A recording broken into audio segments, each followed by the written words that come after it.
Hey, I'm Michael, and this is Michael in the Middle. It's an intergenerational relational podcast for people who are interested in better human interaction. I'm glad you're here.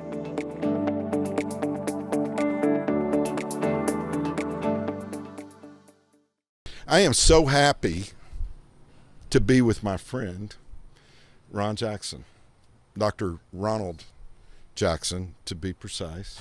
Zero Jackson. Well, I was going to get to that. I know. That's part of the whole story thing. Sorry. Don't jump ahead. Okay, I'm sorry. I'll be quiet. No.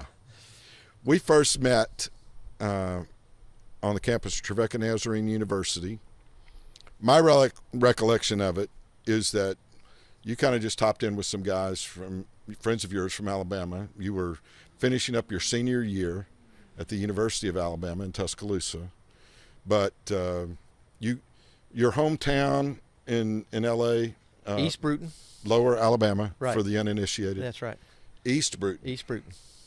Now, that would suggest that there's a Bruton a Bruton, a West Bruton. There's a North Bruton. There's a North Bruton. Yeah, East Bruton, my senior year, we got a federal grant, and they put in a stoplight, and nobody paid no attention to it. They just went right through it. When I came back from college 4 years later, they just took it down. The poles were up, and I think it's still there. I don't think there's still a stoplight.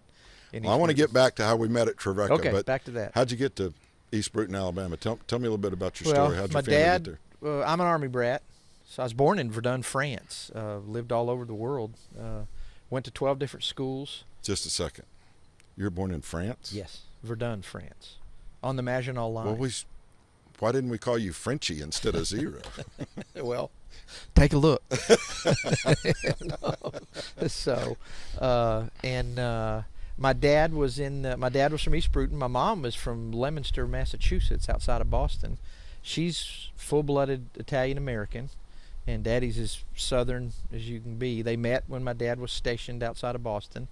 Married quickly and went to Europe. Dad was stationed over there. My brother and I were both born in Verdun. Like I said, 12 different schools.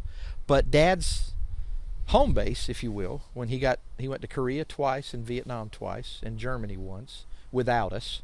All the rest of the time. He went to Germany once with us, Germany once without us. But when he went to those foreign places, we lived in East Bruton.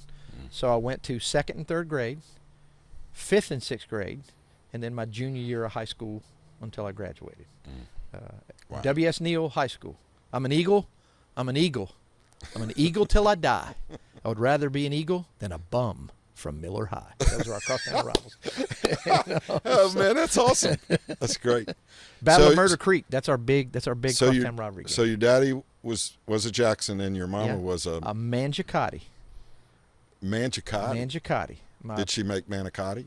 Yes, but mainly. I know you've never heard that before. No, haven't. My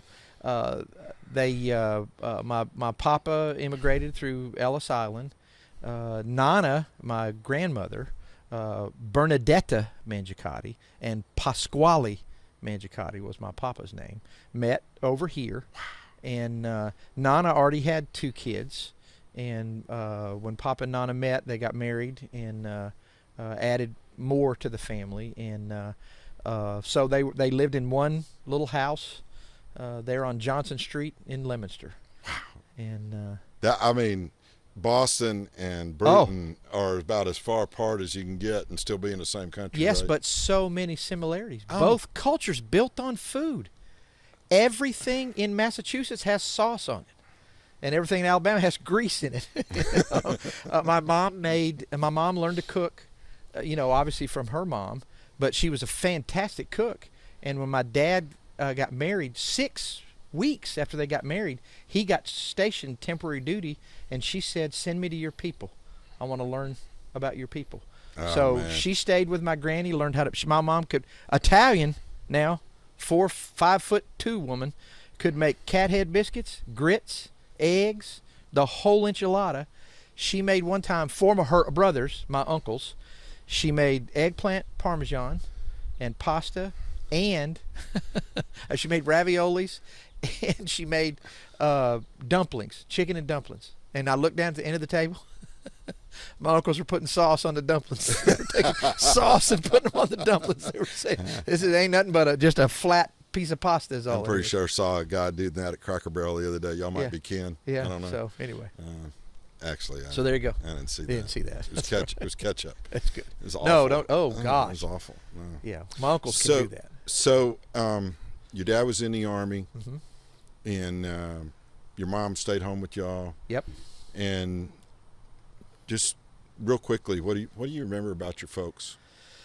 Wonderful, wonderful parents. Very 1950s and 60s, upbringing. My mother was raised Roman Catholic. My daddy was raised around the Methodist Church. And so we were raised around the church. We didn't go to church, but we were raised around it. When we were with my mama's people, which was a couple of weeks a year usually, we'd go to Mass. And we were my daddy's people, we'd go to the Methodist Church. But the rest of the time, we were kind of Christmas and Easter kind of family.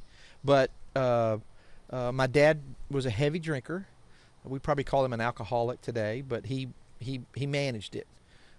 He lost several stripes in the Army, and would get them back again.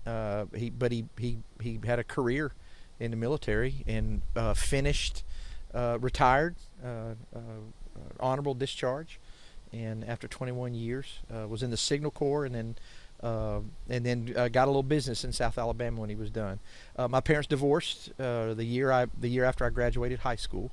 But their marriage had been tumultuous pretty much our whole life. A lot of yelling and fighting and those kind of things. And again, the one time I remember, 3rd grade through 5th, when we lived in Berlin, I think my daddy got in trouble.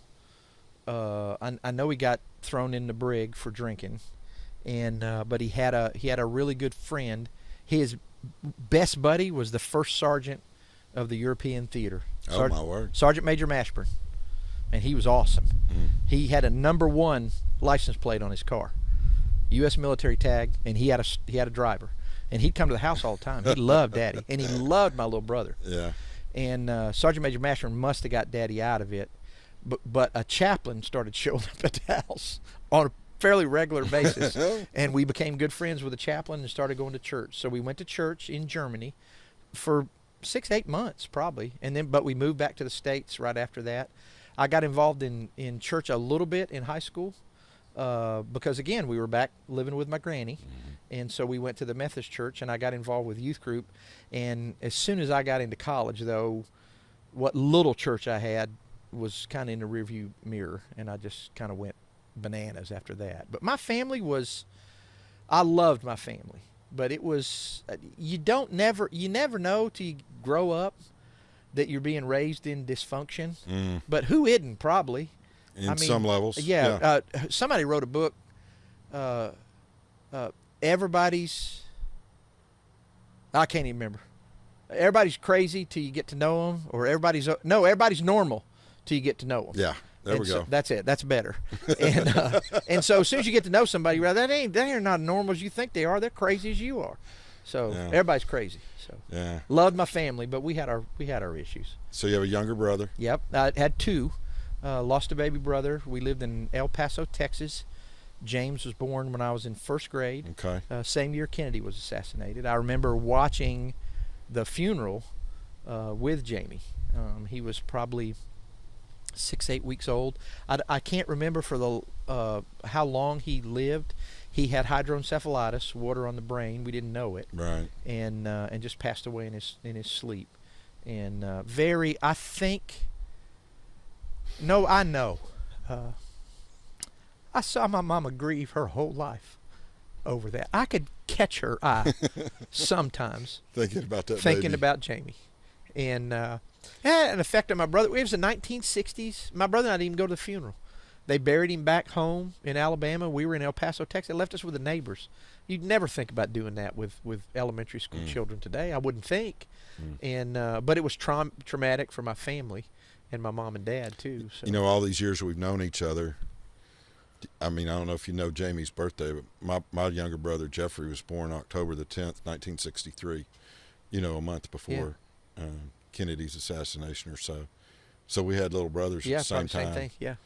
And I was born in 1960. I know you're a couple years older than I am, and we ended up, because of the choices that we made over time. We're the sum total of all the choices that we make and the relationships that we form. I mean, I keep saying that, you know the people in your life that you know because of the places that you've been. Sure. And I told a little bit about my own story about landing in Trevecca, on that hilltop. And it was because of things that had happened in my life prior to that, decisions that were made, by my family and making moves like I did. And I landed at Trevecca at that point, and there were some circumstances that led to the fact that I didn't have a roommate while I was there. And, well, during my freshman year, I should say, the guy that was going to room with me left before the start of the school year. And I was working in the admissions office. And that's actually how we met. You came up there with some guys. I remember Carl Reed and Jimmy Kilpatrick so well, and all I remember is that in the admissions office, hey Michael, since you don't have a roommate, we got some guys from Alabama that are coming up to check Trevecca out, and we need to let them stay in your room. Is it okay if all three of them come and stay in your room? And there were 2 beds, and I knew that I was going to use one of them. Because I didn't know y'all. Yeah. I mean, I wanted to be a good host. Yes, I wanted you to come to Trevecca. Kind of. But to this day, I can't remember who slept where. I don't. Them 2 were the only 2 Nazarenes I knew.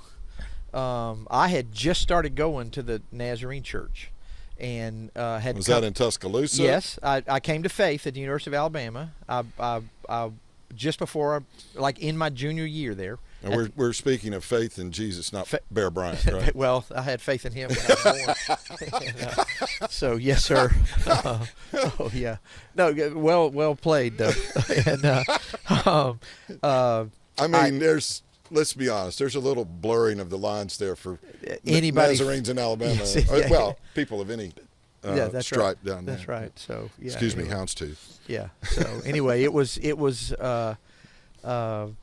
yeah, I don't remember who slept where, and I don't remember much about the visit. I wasn't even there on a visit. I was hanging with those guys because Trevecca wasn't on my radar yet.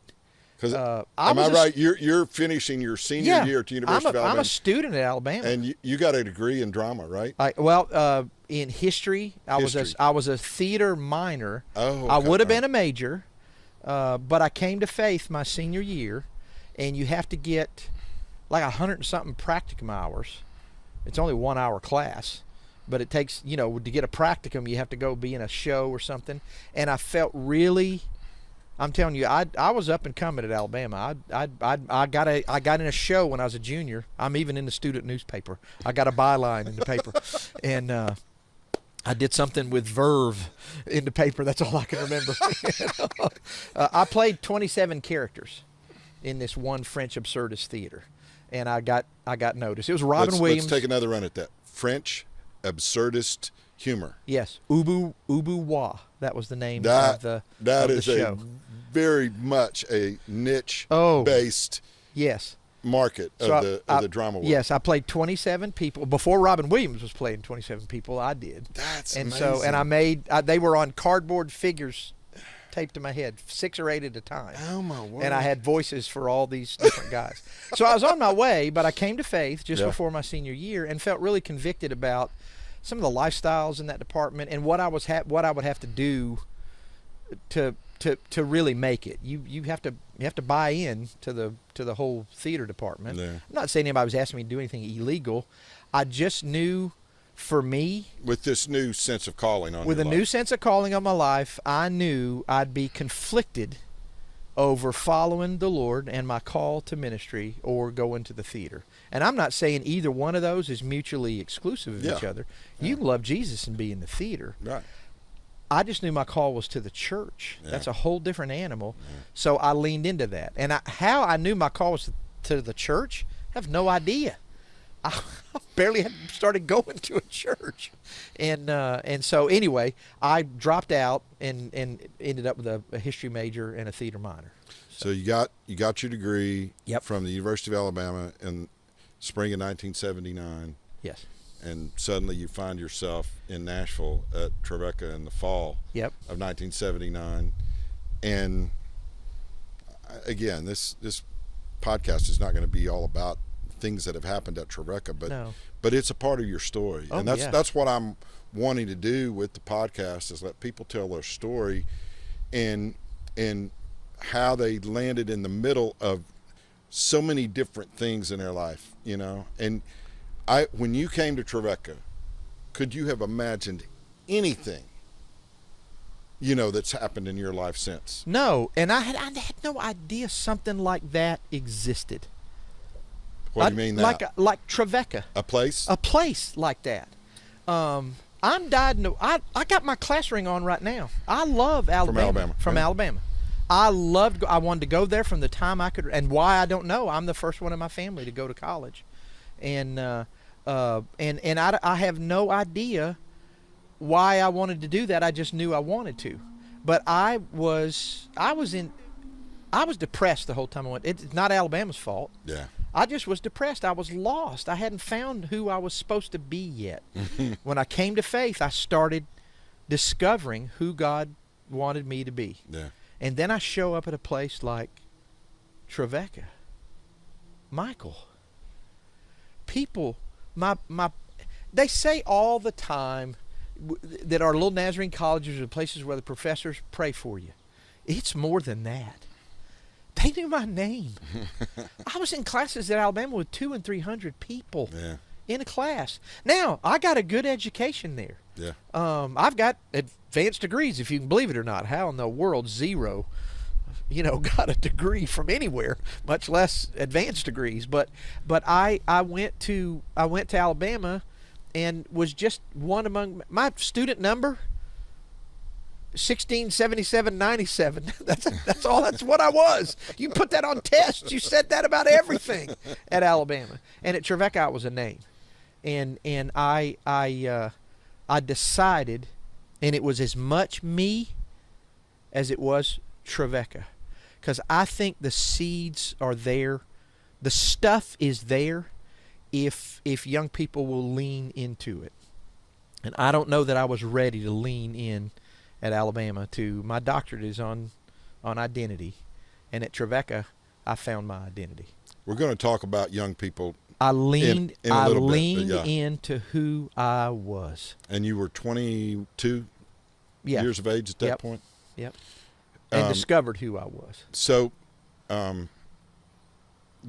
know this for a fact. You got involved in all kinds of things in terms of campus life there at Trevecca, but I remember you telling me a little bit of a story, and for people who are not familiar with Trevecca Nazarene University in Nashville, we have an iconic building on the campus that's named for our founder, J.O. McClurkin.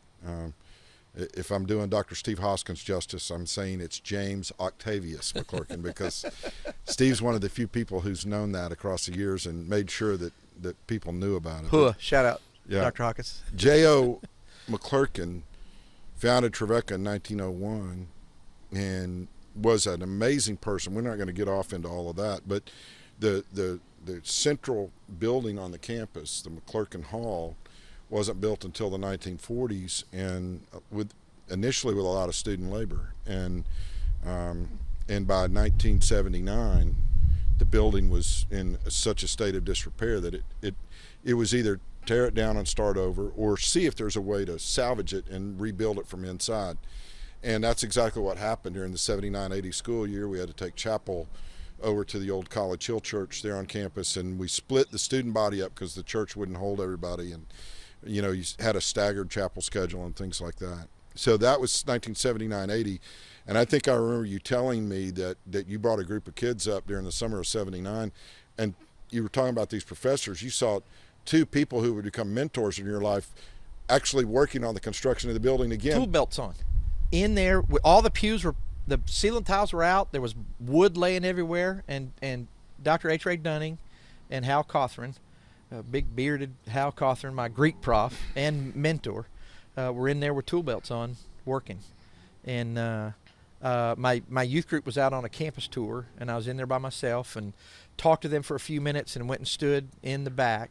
And I think this is one of those moments in a young man's life when he can see something that the Lord wants him to see. And I stood in the back of that chapel, and I felt I saw myself preaching on that platform that wasn't even finished yet. And I saw myself being in a play, finishing out what I didn't get to finish out, which was being a lead in something. At a big state school, you hardly get leads until you're a senior. Am I right? Connecticut Yankee and King Arthur's Court. I had the lead, Hank. And who else was in that show with you? It's Leah. Lena. Haggai, whatever it is now, though. Welch. Dr. Welch. Dr. Welch was in that. She's a dean at Tribeca. Yeah, that's right. We Dean were of the in School that of thing Humanities. together. She's one of the most unique people in the world because love her. She has amazing linguistic elocution. She's from Arkansas, but her ability to enunciate, you want and to shake her, present. She was an amazing forensics competitor and all that. But she still does a mean woo pig suey. She does. And it was great. We made chainmail out of remember the old Pop Tops that used to come off the can? Yes. We made chainmail out of those Pop Tops. Hank's night chainmail was made out of those things. We had such a big budget. Yes, we had lots of budgets. Okay. But I preached Spring Revival too. Oh man, that's amazing. So I want to get to a couple other things. I want to make sure that we, stay on time. But man, I'm having a ball. Can you believe we're sitting here doing this? No, in my nice backyard. Yard, by the way. I know. Well, God's good. And, we have been friends for over 40 years. Yes, we have. And I remember so many great things about shared experiences. We're part of a group called Circle K, which was a men's service club, and some people likened it to a fraternity. It was nothing like that, on paper. And but man, you got in that club and you made friends with people that, beyond the friendship you had with me. But Michael, they drew names for prayer partners. And they drew our names. And we went out one night a week for a year to be prayer partners. And we prayed at least once or twice that year, didn't we? But we went out every week. We got right to the edge of praying most of the time. Probably should have prayed more. But we prayed one time in Krispy Kreme because of the sideways look I gave some guy, and I thought we were really in trouble. Yeah. Well, and you can't help but laugh. He's Michael. If you know Michael, and you will, there it is, right there. And you can't look sideways at somebody in a store that's sitting on the other side of the counter at 11 o'clock at night on Murfreesboro Road and laugh like he did. It was a mistake. We're going to end up in a dumpster. I said, we've got to leave. It was a mistake. We're going to end up in a dumpster. Let's be honest. Those are some bonding moments. Oh, gosh. And this won't mean anything to any of y'all. You can press pause if you want for a second. You can step away. But I kid you not, the two of us will occasionally, when we stop somewhere and we get something good to eat, we got to call each other and tell each other about it. And what happens for me is that on my commute to work, I'm usually going in Lebanon Road into downtown, and there's a Shipley's Donuts in that chocolate old fashioned. And I get that chocolate old fashioned. What a Coca-Cola! When it has an especially good crunch on it, woo! I have to call Dr. Jackson here and just share the moment with him. That's right. And I ask him, is the Coke really burning? Because if the Coke has got a good burn on it, it's really good. Here's what I'm trying to say. Get you a friend. Yes. Come on. That you can call and say one or two silly little things, and the next thing you know, you're talking about how much God has blessed you because you had that friendship across the years. And that's what you've been to me. And one of the things that I love about you, jump in here when you want to, but I'm going somewhere with this. All right, go ahead. No. Now, I want to say, get you a friend that my son-in-law that only met you through marriage, through my daughter. I sent him the podcast last week, and he said, I could hear Michael talk about anything. And he knows that Andrew knows I love you, and so he loves you. Wow. It's incredible. I keep coming back to why I'm trying to do this, just because there's a lot of sadness and brokenness in this world, and who am I to think that I can make any real difference in that? But I want people, when they listen to this, to aspire to relationships with one or several people that give life, Yeah. that bring joy, and that elevate the notion that things can be better than they are.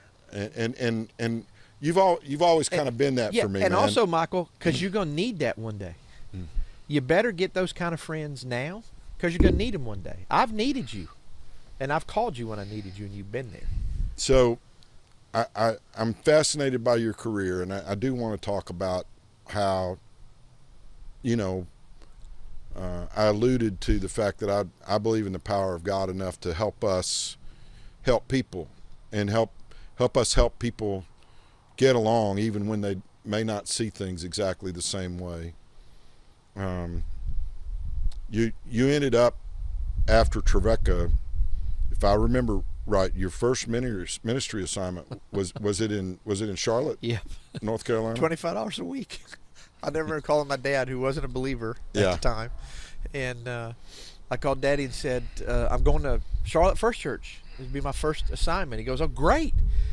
What are they paying you? I said, $25 a week. And he goes, this is in 1981, yeah, right? I said, I'm going to live with a youth pastor, and they'll feed me a little bit, but they're going to give me $25 a week for kind of a stipend little thing. And he goes, was there math in any of them college programs that I helped paid for?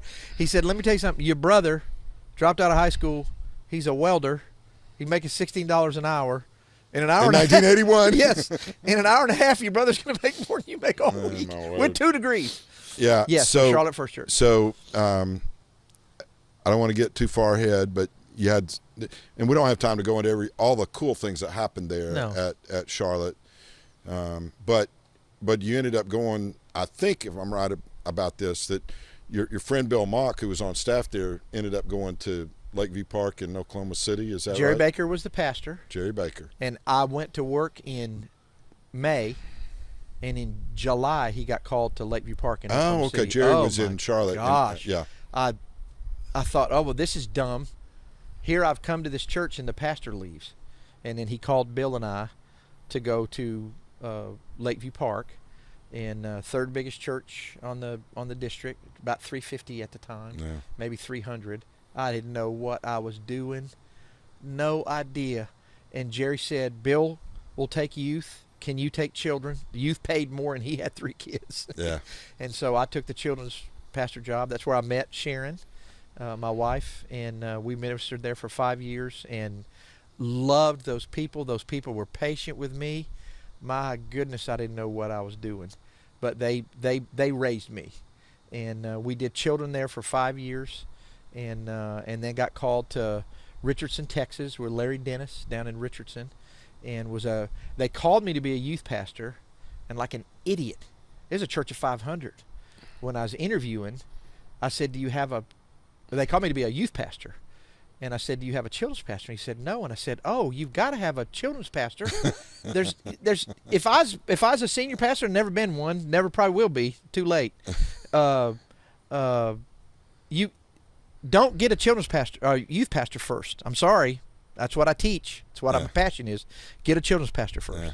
So I said, let me do both in a church of 500. We did. And the Lord helped us, and we were there for 5 years, hired some part-time people. And then in 1990, Paul Cunningham called us to come to College Church. Just real quickly with that Richardson thing. Oh, yeah. I think it was in 1990. You asked me to come speak on the youth ski retreat, and the idea was I'd fly to Dallas, and then we'd ride out to Monarch, Colorado. Yes, it was which is really good skiing. Yeah. It just wasn't expensive as Aspen and Vail and all those, Breckenridge and all March those of 90. March of 1990. My first trip on a charter bus. Really? I asked you to come with me. I remember 2 or 3 things about this, and it very nearly changed my life, the trajectory of my life. I was working at Trevecca at the time as director of public information, and I never pursued ordination. I'd done a lot of youth speaking and that sort of thing, but Ron asked me to come be the speaker, and I said, well, what do you want me to talk about? He said, just however the Lord leads. And let's be honest, we were just looking for a way to have fun for a little while. You kept asking me if you could have a fanny pack, because I said, I'll get you all the ski equipment you need. I did not ask you if I could have a fanny pack. You said, well, I have a fanny pack. You most certainly did, probably too. I did, because I was trying to be funny. That's right. I did get a fanny pack, and that part of the story will come here in a moment. Now, what were you said? You said you were going to remember. You remembered something. Sorry, I interrupted. Yeah, no, I remember. You remember? Landing baby, in Dallas, and we got on the bus, and there's 30 kids that I've never met. Yep. And I mean, by the time that trip was over, I wanted all of them to be my buds. Yeah. I mean, we had a blast. Well, you started at the front of the bus, and before we got to Denton, you'd walk back and met everybody in the whole bus, 48 passenger bus, by the way, and had sponsors and teens on there, about 30 kids and a few sponsors, and you called them all by name the rest of the trip. That was fun, and blew my. There were kids in there that were visitors that I didn't know their names, and I was the youth pastor. I remember on that trip. Of course, you were singing Biz Markie's. Yes. Oh, baby, you got what I need. Yeah, oh, baby, you got what I. And so anytime I ever come across that song, I'm thinking about that Richardson ski trip. Yeah, I was not a skier. Had never been on the mountain to try to ski, and I'm a pretty good athlete. Moderately vain. I wanted. I wanted to look good, so Ron helped me out, but I bought some, I bought a wild monarch ski hat, pink or something, and yellow, I can't remember, some pastel color, and sunglasses, and I wanted to look good on the slopes, and but man, I was a lousy skier, and so I stayed on that bunny slope, trying to do the ski school and all of that. And at Monarch, when you go up the ski lift, it's a steep mountain, and if you're going to get off on a bunny slope, you better get off, because if not, you're going all the way to the top of the mountain. I was not ready to get off and on the top of the mountain. I was still trying really hard to get in on the bunny slope, and I literally freaked out when I was trying to get off the ski lift because on the bunny slope, because my fanny pack got caught on the back. And Jimmy Kilbride, guy that could ski backwards with a video camera on his shoulder. Well, he's from Maine. Well, yeah. And he married well. Yes. I remember that as well. Oh, Debbie. But he skipped school to ski. Did he? Yes. Okay, so Jimmy and Debbie are just skiing all over the mountain. And Jimmy actually caught it on camera with me saying, I'm caught. I'm caught. Two or three times, and then they loop it on the highlight video, and it's the stuff of legends. But you jumped up, the chair goes up. I leapt out of that. You were 7-8 feet in there. It was a terrible decision. And he came out of the chair. Should have gone on to the top. I'd have helped you, and we'd have got you down. But you jumped out the chair, yard sale. But let it be noted, for all of time, by the third day, you went to the top. I went to the top and skied a black diamond. Picante. And we got you the pin to prove it. I did not get shut out. Yes. I'll always remember that trip, because it was an opportunity for me to watch you in action with something that clearly became your life's calling. And you ended up here in Olathe. Our paths nearly crossed a couple more times, vocationally. And maybe God knew that it wouldn't do for us to be in the same building all the time, because it's a shame. We wouldn't get any work done, and neither would anybody else, because you boys keep it down in there. I get enough of that just on my own. Yeah, as exactly. if we were together. But you've been in Olathe, Kansas here now since what, 1991? 90. You came in 90? Or the summer of 90. Summer of 1990. Yeah, right after that trip. And you worked at Olathe College Church for 17 years. as youth pastor and then later Youth pastor university. for 7 and college pastor for 10. So. And then you made a transition to Mid-American Nazarene University in student development first, and then worked there 5 years, and then the last 10 years I've been a prof. So, ish. So, let's jump back to, fall of 1979, and you're showing up. You got a degree in history and a minor in drama from the University of Alabama, and you're walking around and you're looking at this place, and you have a sense of calling on your life. And you got a master's degree from Nazarene Theological Seminary, and now you got a doctoral degree from Olivet Nazarene University, and you're Dr. Ronald Jackson, and you have a dissertation on identity. You said that you kind of found yourself when you got to Trevecca, and you've spent the next 4 decades of your life helping people find themselves. Yeah. Talk to me just a little bit about what has been involved for you. Is there any particular story that you could tell where that you were in the right place at the right time, and you helped someone figure out who they were, who they were created to be? Yeah, there's so many that I know particular ones for me. It's such a what we don't lean into enough. And one of the things that I tried once I figured it out with parents to help is that it's a long process. It's not. There are moments in the same way that we talk about sanctification and holiness being there's always a moment of crisis where it happens, but it's a process that really takes your whole lifetime to figure out. There are moments when the light bulb goes on. I know when mine were. I know when the biggest one for me was. I'd been at Trevecca for a year, just a year, 2 semesters, and I came to General Assembly in Kansas City. I'd never been to a district assembly, and I'm at General Assembly. 1980. I was at Youth and Mission Training Camp. Stayed at Mid-America, and we went to the Thursday night missionary service. I thought I'd died and gone to heaven. I'd never seen anything like that in my life. That choir from Meridian, Mississippi sang. Mm-hmm. And then they had a late night youth thing. Something with NY. I didn't even know what NY was hardly. I hadn't been a Nazarene for 18 months. Here I'm at General Assembly.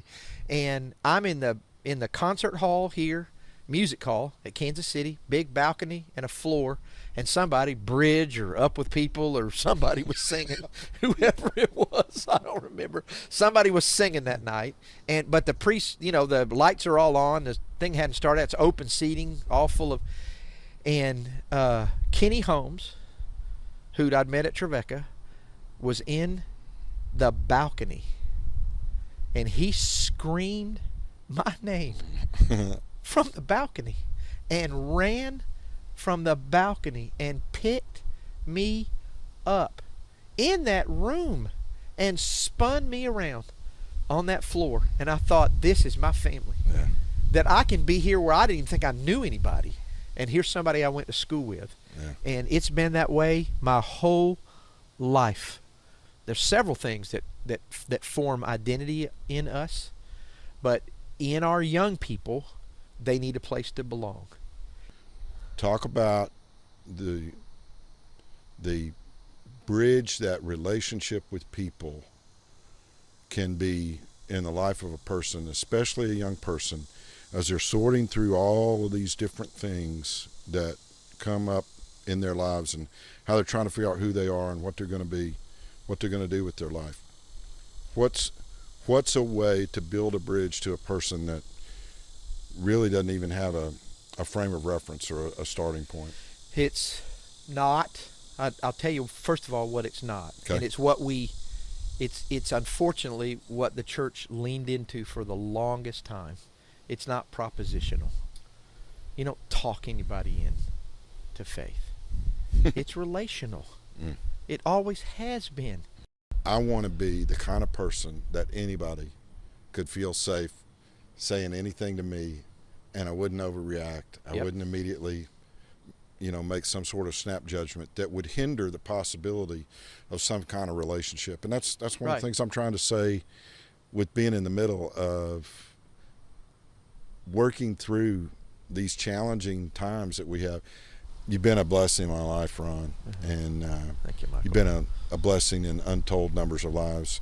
We didn't even get to talk about what amazing people your wife and your daughters are, and the boys they married, and you got grandkids now, and God's blessed you with a really sweet and rich life. Oh yeah. And maybe we'll get your kids on here sometime. Oh, I'd love it. Bring them. Those girls are amazing. I've always loved them. Well, the little blonde that I kind of fell into, Sharon McLaren. I'm telling you, I really didn't realize in my first church I was on probation until I married Sharon. Pastor told me, said, "Glad you married that girl because you were about gone." So, thanks, Michael. You've been a dear friend to me too. Michael in the Middle is all about learning how to talk to each other and listen to each other's stories. And love to hear yours sometime. Maybe we can do that over a cup of iced tea or coffee somewhere, or maybe it'll be as a result of this podcast. I'm available, and I know lots of other people who are available. And if you're feeling especially lonely and vulnerable right now, get in touch. I know a lot of people, a lot of different places, and we might be able to help. Thanks for tuning in. We'll see you next time.